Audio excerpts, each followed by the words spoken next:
Safeguard. Tonight at 9, only on the Weather Channel. Now you're local on the 8s.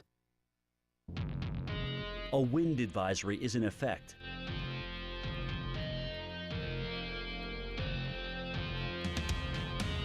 Currently in our area, 56 degrees, under partly cloudy skies with windy conditions.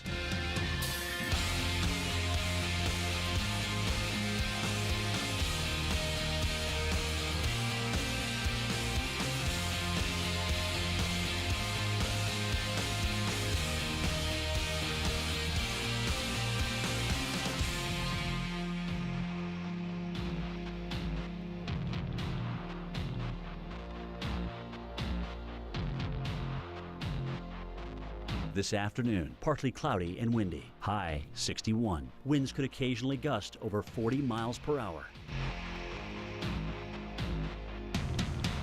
Tonight, windy with showers. Low 40. Winds west-southwest at 20 to 30 miles per hour. Chance of rain 70%. Friday, intervals of clouds and sunshine. High 47. Winds west-northwest at 10 to 20 miles per hour.